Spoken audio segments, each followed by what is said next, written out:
الحمد لله رب العالمين والصلاة والسلام على سيد الأنبياء والمرسلين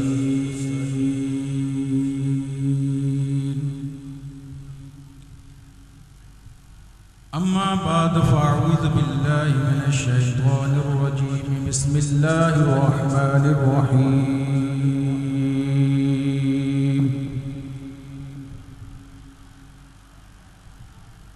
قال عز وجل في القرآن المجيد والفرقان الحميد إن الله وملائكته يصلون على النبي يا أيها الذين آمنوا صلوا عليه وسلموا تسليما اللهم صل على سيدنا وحبيبنا وشفينا ومولانا محمد وآلہ وعطرته بعدد كل معلوم لك۔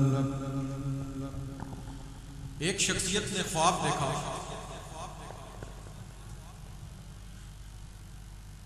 جو مکہ کے رہنے والے تھے۔ خواب کے اندر دیکھتے ہیں کہ آسمان سے ایک نور کا گولا اترا ہے اور کعبے کی چھت پر آ کر ٹھہر گیا۔ پھر اس نور کے گولے سے روشنی نکلی۔ مکے کا کوئی ایسا گھر نہ تھا جہاں پر یہ روشنی نہ پہنچ گئی ہو۔ پھر وہ فرماتے ہیں کہ روشنی واپس گولے کے اندر آ گئی، پورا گولا ثابت ہو گیا۔ وہ گولا میرے گھر میں اتر آیا، وہ نور کا گولا میرے گھر میں اتر آیا۔ فرماتے ہیں اس گولے کو میں نے پکڑ لیا، اپنے گھر میں محفوظ کر لیا۔ صبح کو بیدار ہوئے، سوچنے لگے کہ اس خواب کی تعبیر میں کس سے معلوم کروں۔ ان کو کوئی ایسا شخص نظر نہ آیا۔ کچھ عرصہ گزرا کہ وہ شخصیت شام کی تجارت کے لیے نکلے۔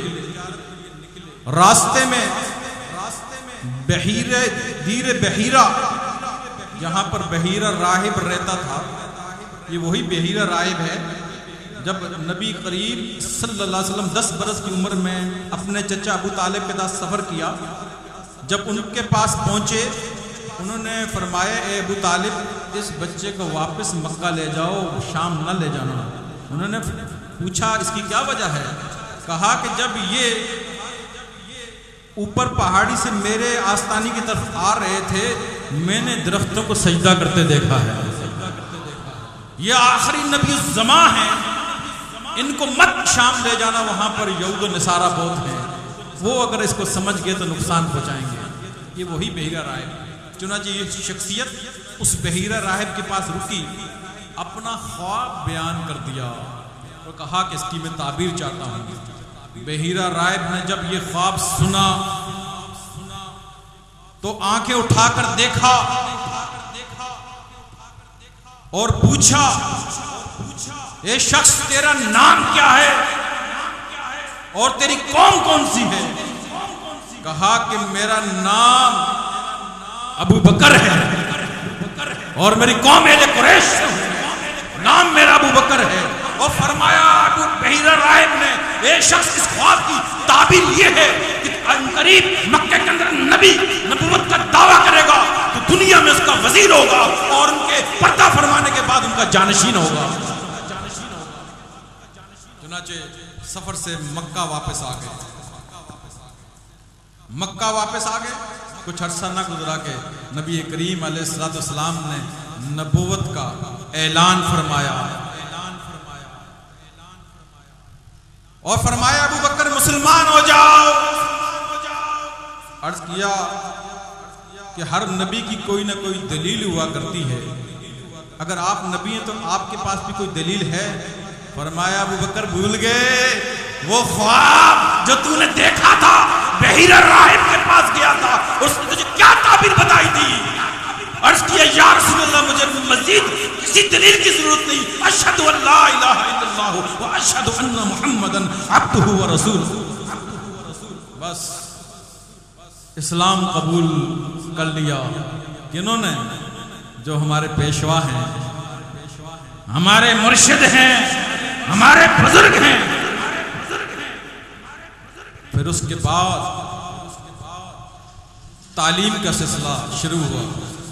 نبی علیہ الصلوۃ والسلام سے، یعنی کہ پیدائش آپ کی مکہ میں ہوئی، اور سلسلہ نسب کے اعتبار سے 6 واسطوں سے مرہ بن کعب سے آپ کا شجرہ نسب نبی علیہ السلام سے مل جاتا ہے، اور 6 واسطوں سے ہی نبی علیہ السلام کا شجرہ مرہ بن کعب سے یعنی مناسبت رکھتا ہے. نبی علیہ السلام سے ظاہری تعلیم بھی حاصل کی، پھر باطنی میں بھی کی. ظاہری تعلیم بھی، باطنی تعلیم بھی، سب کچھ حاصل کیا. تو نبی علیہ السلام نے فرما دیا. کیا فرمایا؟ فرمایا اللہ تبارک و تعالی نے جتنے علوم مجھے عطا کیے، میرے سینے میں ڈالے، وہ سارے کے سارے میں نے آگ سے ابوبکر کے سینے میں ڈال دیے. بڑی عجیب بات ہے، قابل سماعت بات ہے. دیکھو کہ یہ نہیں فرمایا سینے میں ڈال دیے. سینے میں کیسے ڈال دیے؟ معلوم بھی چلا میرے چاہنے والوں، محبت کرنے والوں، علم ایک طرح کا نہیں ہے، علم 2 طرح کے ہیں. ایک سکھایا جاتا ہے جو آپ علیہ السلام نے ابو ہریرہ رضی اللہ کو سکھا دیا، اور ایک پلایا جاتا ہے، سکھایا نہیں جاتا، پلایا جاتا ہے، جو کہ سیدنا صدیق اکبر کے حصے میں زیادہ آیا. فرمایا جتنا مجھے رب نے دیا سارا پلا دیا میرے صدیق اکبر کو. اس کا مطلب یہ ہوا کہ ایک علم سکھایا جاتا ہے، دوسرا پلایا جاتا ہے.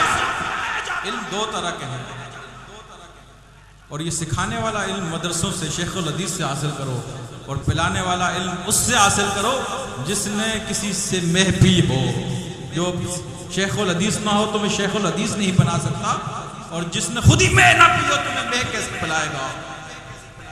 اس لیے یہ پلانے والا علم جو ہے، سورہ کاف کے اندر احمد یار خان نعیمی رحمۃ اللہ علیہ نے بڑی اچھی بات کہی جو ہے یہاں پر ضرورت بیان کرنے کی.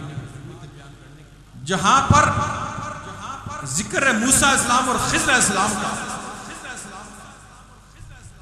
موسیٰ علیہ السلام شریعت کے عالم اور خضر علیہ السلام طریقت کے ماہر. فرمایا کہ شریعت کا علم زبان سے سکھایا جاتا ہے، لیکن طریقت کا علم زبان سے ہرگز نہیں بلکہ صحبت اور اللہ والے کی نظر سے حاصل ہوتا ہے. اللہ والے کے ساتھ بیٹھنے اور اس کی نظر سے حاصل ہوتا ہے. تو اس کے آگے شعر لکھتے ہیں کہ طیبہ سے منگائی جاتی ہے، سینوں میں چھپائی جاتی ہے. دیکھو صدیق اکبر نے سینوں میں چھپائی تھی نا، سینوں میں چھپائی جاتی ہے. ارے توحید کی میں پیالوں سے نہیں نظروں سے پلائی جاتی ہے، نظروں سے. نعرہ تکبیر، نعرہ رسالت.